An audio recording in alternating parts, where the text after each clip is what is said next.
বিসমিল্লাহির রহমানির রহিম। সবাইকে অনেক অনেক শুভেচ্ছা, অভিনন্দন এবং সালাম জানাচ্ছি। আমি প্রফেসর ডাক্তার ইমদাদুল হক। আমি একজন নবজাতক শিশু ও কিশোর রোগ বিশেষজ্ঞ। আজকে একটা অত্যন্ত গুরুত্বপূর্ণ বিষয় নিয়ে আলোচনা করতে চাই। গুরুত্বপূর্ণ বিষয়টা হলো প্রোবায়োটিক্স। প্রোবায়োটিক দিয়ে এখন অনেক কনসালটেন্ট বলেন, মেডিকেল অফিসার বলেন, প্রফেসর বলেন, চিকিৎসা চালাচ্ছেন অনেক অনেক বিষয়ের উপর। তো এটা সাধারণ মানুষের একটু জ্ঞাতার্থে কিছু কথা বলতে চাই, যাতে করে মানুষ অযথা নিজের দুশ্চিন্তা বা হয়রানির সম্মুখীন যাতে না হয়। দেখুন, আমাদের শরীরে কিন্তু দুই রকম ব্যাকটেরিয়া বাস করে। একটা হলো প্যাথোজেনিক, তিনি রোগ তৈরি করবেন, আর একটা নন প্যাথোজেনিক, রোগ তৈরি করবেন না। তিনি রোগ, যে ব্যাকটেরিয়া রোগ তৈরি করবে না তাকে আমরা আরেক ভাষায় বলে থাকি আমাদের জন্য ক্ষতিকারক নয়, ব্যাকটেরিয়াটা আমাদের উপকারে লাগে, উপকারী ব্যাকটেরিয়া। এটা উপকারী ব্যাকটেরিয়া আমরা জন্মের পরেই আমাদের শরীরে কলোনাইজেশন হয়, 72 ঘন্টার মধ্যে বেশি বেশি হয় এবং প্রায় 2 বছর পর্যন্ত কলোনাইজেশনটা চলে। এই ব্যাকটেরিয়ার কাজ কি, এই ব্যাকটেরিয়া কি কি উপায় আমাদের লাভ করে, কথাগুলা নিয়েই আলোচনা করতে চাই। আর এই ব্যাকটেরিয়াগুলাকে প্রোবায়োটিক বলে এবং এর খাদ্যকে আমরা প্রিবায়োটিক বলি। প্রিবায়োটিক আমাদের শরীরে কলোনাইজেশন, যখন বাচ্চা ভূমিষ্ঠ হয় তখন যদি কলোনাইজেশন, এই ব্যাকটেরিয়াল কলোনাইজেশন না হয়, তাহলে আমাদের কিন্তু অনেক বড় বড় ক্ষতি হয়ে যায়। দেখেন, অনেক সময় আমার মনে আছে মায়েরা তাদের বাচ্চাদের নিয়ে আসে, তার ঘন ঘন কাশি, শ্বাসকষ্ট বা অন্য ডায়রিয়া বা আদার রোগ হচ্ছে, এসেই কিন্তু বলে আমার সিজারের বাচ্চা, তো তাই বারবার অসুখ হয়। উনি কিন্তু বলে দিচ্ছেন সিজারের বাচ্চা। আমরা মায়েদের প্রতিটা কথার গুরুত্ব দিয়ে থাকি, বিকজ মাকে অনেক সময় আমরা নিজেরা হয়তো অনেক জিনিস ভুল হয়ে যাচ্ছে, মা দেখাই দিয়ে দেন, মা দেখাই দিয়ে দেন এরকম। যেমন বাচ্চাটার অমুক জায়গায় প্রবলেমটা আছে, একটা বাচ্চাকে টোটালি এক্সামিন করা within short time very difficult, কিন্তু একবার টোটাল হেড টু ফুট যদি আমরা এক্সামিন করতে চাই, বেশ সময়ের প্রয়োজন। এবং সময় না থাকার কারণে বা মায়েরা বা অন্য কোনো রোগীর সময় যদি না দিতে চায়, তাহলে মা কিন্তু অনেক সময় ধরায় দেয় আমার বাচ্চাটার এই সমস্যা আছে, ডাক্তার সাহেব দেখেন। তো প্রোবায়োটিক অর্থাৎ আমাদের শরীরে উপকারী ব্যাকটেরিয়া, বললাম জন্মের পরপরই আমাদের শরীরে বাসা বাঁধে, কলোনাইজেশন হয়। এই কলোনাইজেশনটা বাধাগ্রস্ত হয় কি কি উপায়ে? Number 1, mode of delivery. Caesarean section হলে কিন্তু নর্মাল রুটে যে ডেলিভারি হয়, নর্মাল ভিজাইনাল ডেলিভারি, তাতে কিন্তু কলোনাইজেশন ভালো হয় দেন দ্যাট অফ সিজারিয়ান সেকশন। বাবু জন্মের পরপরই অনেক সময় আমরা অ্যান্টিবায়োটিক দিয়ে থাকি, এতে কিন্তু কলোনাইজেশন ব্যাহত হয়। অনেক সময় অনেক জায়গাতে দেখা যায় যে তেমন কোনো সমস্যা নাই, জন্মের পরপরই একটা ডেক্সামিথাসোন অথবা কিছু অ্যান্টিবায়োটিক ইনজেকশন আকারে দিয়ে দেওয়া হয়ে গেছে, এটাতে কিন্তু কলোনাইজেশন ব্যাহত হয়। কিছু এনভায়রনমেন্টাল ইফেক্ট আছে। স্কিন টু স্কিন কন্ট্যাক্ট, মায়ের চামড়ার সাথে বাচ্চার চামড়া কন্ট্যাক্ট হলে কিন্তু কলোনাইজেশন ভালো হয় জন্মের পরপরই। এই জন্য আমরা আগের দিনে বলা হতো রুমিং ইন, এখন বেডিং ইন বলা হয়। মায়ের সাথেই বাবু বিছনাতে থাকবে, একই বেডে মায়ের বুকের সাথে। অনেক সময় আমরা যে বাচ্চার টেম্পারেচার যাই হোক হাইপোথার্মিয়া কমে যাচ্ছে, তাকে কিন্তু আমরা কি বলবো, তাকে বলি ক্যাঙ্গারু মাদার কেয়ার। ক্যাঙ্গারু মতো পেটের সাথে বেঁধে দিয়ে দেওয়া হয় মায়ের বুকের সাথে বা পেটের সাথে বাচ্চাকে, স্কিন টু স্কিন কন্ট্যাক্ট, এতে কিন্তু কলোনাইজেশন ভালো হয় চামড়াতে।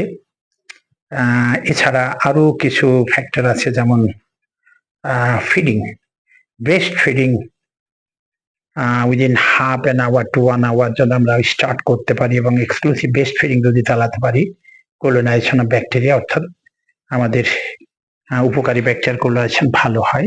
কারণ ব্রেস্ট ফিডিং এর মধ্যে দুইটাই আছে, প্রিবায়োটিক প্রোবায়োটিক দুইটা আছে। প্রিবায়োটিক হচ্ছে বাচ্চা খাদ্য, ব্রেস্ট ফিডিং এর মধ্যে, ব্রেস্ট মিল্কের মধ্যে এইচএমও অর্থাৎ হিউম্যান মিল্ক অলিগোস্যাকারয়েড বলে একটা স্টার্চ আছে সেটাতে কিন্তু প্রিবায়োটিক হিসাবে কাজ করে, আর প্রোবায়োটিক তো ভিতরে আছে, মিল্কের ভিতরে আছে। এই হলো মোটামুটি আমাদের প্রোবায়োটিকের ইতিহাস। আর একটু যদি ইতিহাস বলতে চাই আমরা বলতে পারি এটা হিউম্যান বডিতে বলা যায়, হিউম্যান বডিতে একটা অ্যাডাল্ট পার্সনের প্রায় মোর দেন 35 ট্রিলিয়ন সেল থাকে, কিন্তু এই উপকারী ব্যাকটেরিয়া সেলের থেকে কয়েক ট্রিলিয়ন বেশি থাকে। ট্রিলিয়ন মিনস 1000 বিলিয়নে 1 ট্রিলিয়ন হয় এবং 1000 মিলিয়নে 1 ট্রিলিয়ন হয়, 1000 মিলিয়নে 1 বিলিয়ন হয়, আর 10 লাখে 1 মিলিয়ন হয়। অনেক অনেক সেল, আর এবং সেলের থেকে কিছু বেশি ব্যাকটেরিয়া আছে, এবং এই উপকারী ব্যাকটেরিয়া থাকে সাধারণত মুখ, গোটা ইন্টেস্টাইন, স্কিন। এর ওজন যদি একটা করা যায়, ওজন কিন্তু প্রায় 0.2 কেজি, 0.2 কেজি। টোটাল ব্যাকটেরিয়ার ওজন কিন্তু 0.2 কেজি যদি একটা অ্যাডাল্টের। আমরা নিউবর্নের একটু কম পাবো, হয়তো দেখা যাবে মোর দেন 20 ট্রিলিয়ন সেল থাকে, সেলগুলো আস্তে আস্তে বাড়তে থাকে নিউবর্ন বল চিলড্রেনদের। এই হলো প্রোবায়োটিক। প্রোবায়োটিকের ফাংশনটা কি এটা নিয়ে এখন দেখাচ্ছে, রিসার্চ হচ্ছে, অনেক জায়গায় রিসার্চ হচ্ছে প্রোবায়োটিকের ফাংশন। প্রোবায়োটিক কিন্তু ইন্টেস্টাইন আছে, আমরা ইন্টেস্টাইন থেকে গার্ড থেকে ব্রেনের সাথে একটা অ্যাক্সিস আছে, গার্ড ব্রেন অ্যাক্সিস বলি। গার্ড থেকে ইমিউন ফাংশনে একটা অ্যাক্সিস আছে, গার্ড ইমিউন অ্যাক্সিস বলি। আর গার্ডের সাথে বোনের একটা অ্যাক্সিস আছে, তাকে গার্ড বোন অ্যাক্সিস বলি। 3 জায়গাতে কিন্তু কাজ করছে প্রোবায়োটিক। ইমিউন সিস্টেমকে বুস্ট আপ করছে, ইমিউন সিস্টেমকে রোগ প্রতিরোধ ক্ষমতা বাড়াচ্ছে, রোগ প্রতিরোধ ক্ষমতা বাড়াচ্ছে। আমরা অনেক সময় দেখি বাচ্চা জন্মের পরে কিছু রোগ প্রায় দেখা দেয়, রোগগুলাকে বলে থাকতে পারি 1 নম্বর ইনফ্যান্টাইল কলিক। ইনফ্যান্টাইল কলিক, এই কলিকি পেন কিন্তু মায়ের বুকের দুধ বাদ দিয়ে অন্য কোনো দুধ দিলে কিন্তু তাতে বেশি হয়। এটা কলিকি পেন, 3 মান্থস কলিক আগের দিনে বলতে, এখন তো আমরা প্রায় 5 মাস পর্যন্ত এই কলিকি পেন গুলা পাই। বাচ্চা স্ক্রিমিং, একেবারে মোচড় পেড়ে কানবে এবং সন্ধ্যার সময় কান্না শুরু করে রাত 10টা পর্যন্ত চলবে, এবং কানবে আর বাতাস খাবে, পেটটা ফুলবে, আরো ফেদিয়া হবে, চিল্লা পাল্লা করে কানবে। এটা মায়ের দুধ যদি খাওয়ানো হতো তাহলে হয়তো একটু কম হতো, বিকজ মায়ের দুধে প্রোবায়োটিক আছে। আমরা প্রোবায়োটিক সমৃদ্ধ যদি সম্প্রদায়ের দিক বা প্রোবায়োটিক সমৃদ্ধ দুধ দিই তাহলে কিন্তু এটা কম হয় দেখছি। কনস্টিপেশন 1 মাস 1.5 মাস পরে দেখাচ্ছে বাচ্চা ঠিক, আগে পায়খানা ঠিক করতো, ব্ল্যাক স্টুল ঠিক পাস করছে, পরে দেখাচ্ছে পায়খানা করছে না।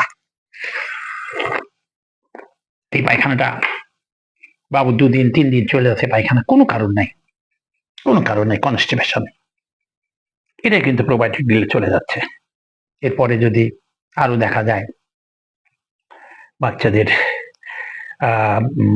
যেটা একটু বড় হলে বলি, যেমন আইবিএস বলি, আইবিএস কিন্তু প্রোবায়োটিক দীর্ঘদিন ধরে খেলে আইবিএস চলে যায়।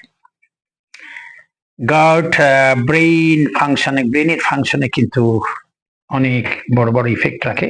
কন্টিনিউয়াস যদি ব্রেনের যদি সেরকম কোনো প্রবলেম দেখা যায়, কন্টিনিউয়াস দিলে, এটা কিন্তু রিসার্চ করে পাওয়া গেছে, আমি আমার নিজের কথা বলছি না। গার্ড বোন অ্যাক্সিসেও কিন্তু হরমোন প্যারাথাইরয়েড হরমোন প্লাস আদার হরমোন, যেটা বোন তৈরি করতে হেল্প করে, যেটা ক্যালসিয়াম অ্যাবজর্পশন করে, সেটাতে কিন্তু প্রোবায়োটিকের হেল্প আসে। এছাড়া বাচ্চাদের ডায়রিয়া কিন্তু মোশনটা প্লাস হলো ডিউরেশন অফ মোশন বা স্পার্জিং রেট, দুটাই কিন্তু প্রোবায়োটিকে কমায়। এগুলো অনেক কাজ, আরো হয়তো অনেক কাজ ভবিষ্যতে হতে পারে। প্রোবায়োটিক বিভিন্ন নামে পাওয়া যায়, কোনো নাম বলছি না আমি, নাম বললে সেটা বায়াসড হবে। তো এটা নিয়ে অনেকে হয়তো বলতে পারে এটা কেন হয়, কি কারণে এটা খাবোই বা কি কারণে। যেমন এক জায়গায় লেকচার দিতে আজকেই একজন প্রশ্ন ধরলেন যে মিল্কের মধ্যে প্রোবায়োটিক কিভাবে থাকছে, ব্যাকটেরিয়াগুলো কিভাবে বাড়ছে। সুপ্ত অবস্থায় থাকে, উদাহরণ সুপ্ত অবস্থায় এটা খায় গাঁটে স্টমাকে যাওয়ার পরেই কিন্তু রিলিজ হচ্ছে এবং তখন সে বংশ বিস্তার করতে পারে। আর এর বংশ বিস্তার তো ক্ষতি করবে না, কারণ মিল্কের মধ্যে প্রোবায়োটিক প্রিবায়োটিক দুটাই দিয়ে দেওয়া আছে। এই আর কি, এই হলো প্রোবায়োটিক এবং আমাদের শরীরে যে উপকারী ব্যাকটেরিয়া, সেই ব্যাকটেরিয়া নিয়ে কিছু কথাবার্তা। আজকের মতো এই ভিডিও এখানে স্টপ করছি। পরবর্তীতে আবার কোনো নতুন তথ্য নিয়ে, নতুন কিছু কথা নিয়ে আবার আসবে ইনশাল্লাহ। সে পর্যন্ত আপনারা ভালো থাকবেন, সুস্থ থাকবেন। আর আমাদের এই চ্যানেলটা শিশু স্বাস্থ্য চ্যানেল, আপনারা সাবস্ক্রাইব করেন। শিশু স্বাস্থ্য পেজ আছে, সে পেজে আপনারা ফলো দিন, শেয়ার করেন, আরো বেশি বেশি লোককে দেখার সুযোগ করে দিন। শিশু স্বাস্থ্য, আমি স্পেলিংটা বলে দিছি, SHISHUSWASTHO, শিশু স্বাস্থ্য। আপনারা ভুল করবেন না কিন্তু সাবস্ক্রাইব করতে বা ফলো শেয়ার দিতে ভুল করবেন না। বেশি বেশি মানুষকে দেখার সুযোগ করে দিন। আজ এ পর্যন্ত রাখি। আল্লাহ হাফেজ, ভালো থাকবেন। পরবর্তী আবার কোনো ভিডিও নিয়ে দেখা হবে ইনশাআল্লাহ। আসসালামু আলাইকুম ওয়া রাহমাতুল্লাহি ওয়া বারাকাতুহু।